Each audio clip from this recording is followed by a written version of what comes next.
Yes, thanks for staying with us on the Sports Show. Time to talk some basketball, Baz, one of my favourites, of course. The Premier League about to start up, so we thought we'd get a couple of the heavyweights in. Will Smith, of course, he's in charge of everything down there community-wise. Yeah. Josh Jenkins, Stadium Manager. Thanks for coming in, boys.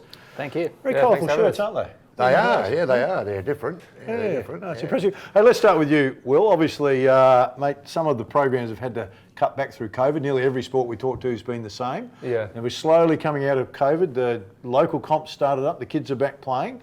What's the ruling for spectators right now for kids back playing? Yeah, so we had our first round of games this past weekend gone, and we had a rule that we asked for one spectator per player coming in. So if there's 10 on a team, 10 parents can come in and watch, just to try and keep the numbers down. And obviously being an indoor sport, we have different sort of restrictions we have to think about and consider, yeah. I would have thought there would have been a few more allowed than 10.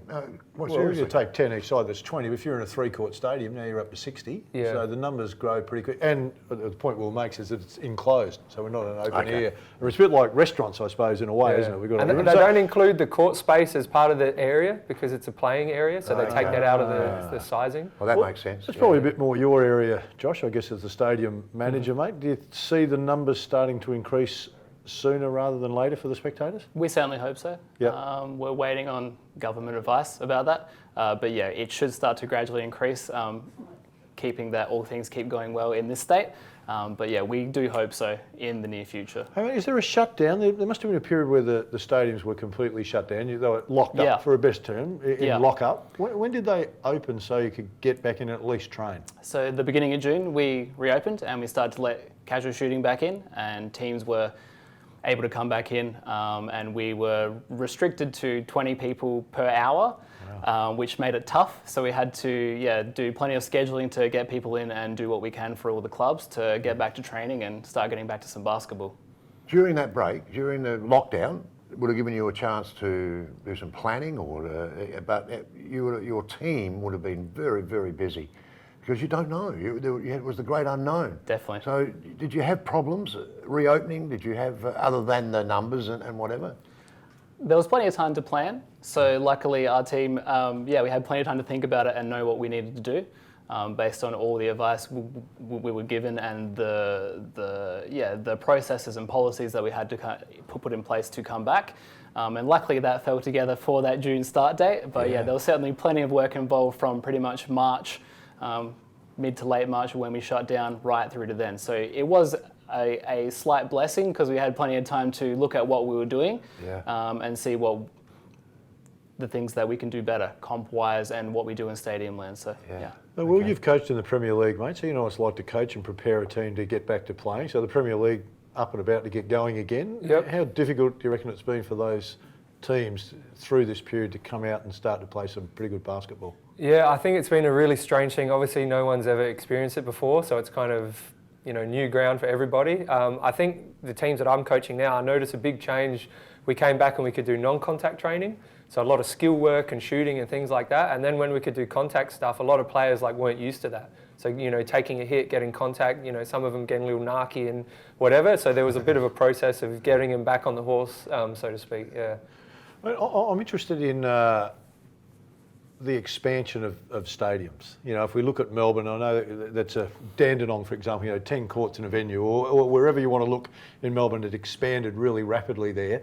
We keep threatening to do that, but we're restricted by money, of course. Do you see that stadiums, we've got a beautiful one at the Arc now, there's some great stadiums, a lot of them being refurbished and stuff, that the boom is finally starting to happen in the stadiums? We certainly hope so. Yeah. There's plenty of talks with councils for those things to happen. Quite often they're just talks, but it would be nice if those things can come to be. Lightsview would be the newest one that's happened. So 5 courts there, state-of-the-art place. So that's been really great to see that happen. But yeah, we're certainly hopeful that those expansions can take place because we can certainly fill those courts. So it'll be great. Josh, I have to ask you this. I do. And I bet you get asked this a lot, but you share a name with an AFL player. I sure do. Have you copped any flack over that? A lot. Yeah, yes, a lot. Yeah. A lot. I also go for Port as well, so it was quite challenging with all my friends going for the Crows. Yeah. And then when they would bag him out, they would quite often bag me out as well. So, so yes. What out and about though? Out and about. If you introduce yourself to somebody, Yes. A new stadium or something, I'm Josh Jenkins. Often. No, you're Yeah. not. I've had people also think it was him working when I worked elsewhere, and yeah, they go up and saying like, "Are you Josh Jenkins?" I'm like, well, I am, but not the one that you're looking for. So Actually, it'd be worse on the phone, wouldn't it? Because face to face, they can Yes. see that you're clearly not. But you know, if you make the phone call, Exactly it's Josh right. Jenkins here. Yeah.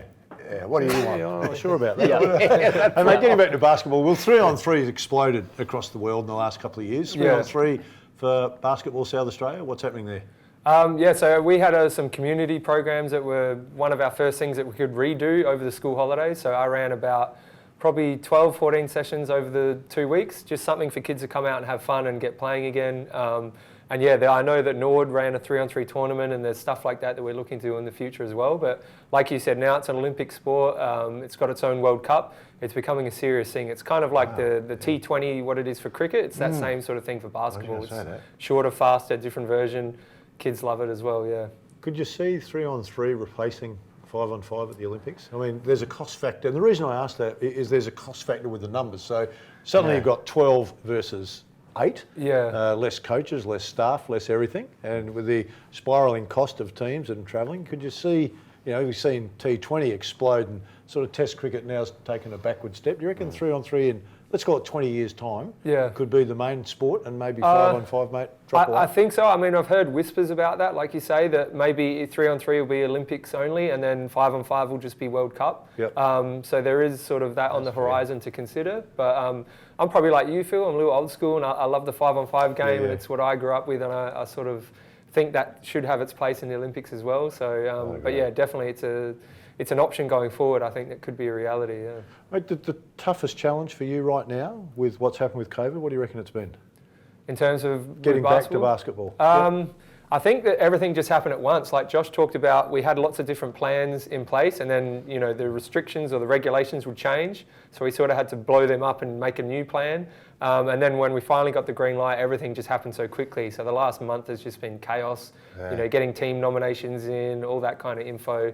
It's just, the bomb's gone off really quickly for us. Just one more question, because we've got to wind it up. I know we could talk for a long time, but you know, basketball tends to follow the NBA now because we get so much exposure on TV, or the WNBA, whichever one you're following. Of course, no NBA at the moment. So kids are normally talking through this period. Oh, I saw LeBron do this. You know, I saw that happen. What do they talk about at the moment? They talk about any of that, or they're just concentrating on playing their own now? I think there's a lot of concentration of themselves. I've noticed kids going back and looking like at archive games, you know, stuff online that they're streaming, old games, which is good as well. It educates them. But like, I guess there's competitions locally coming up, like the Adelaide Basketball Challenge. Our Premier League starts on August 11th. So that'll be something that kids can go out and have a look at. But yeah, it's very different. I think the NBA is back this Friday, our time too. So we don't have to wait too long before, you know, basketball Christmas comes. It comes back. Josh, we'll appreciate you coming in, boys. A lot happening for Basketball South Australia. You need to get out there, start supporting. Obviously, you can't get out and support the juniors yet because you're not allowed to. Premier League, going to be up and about. Get out and see it. There's some good talent out there to watch. Stay with us.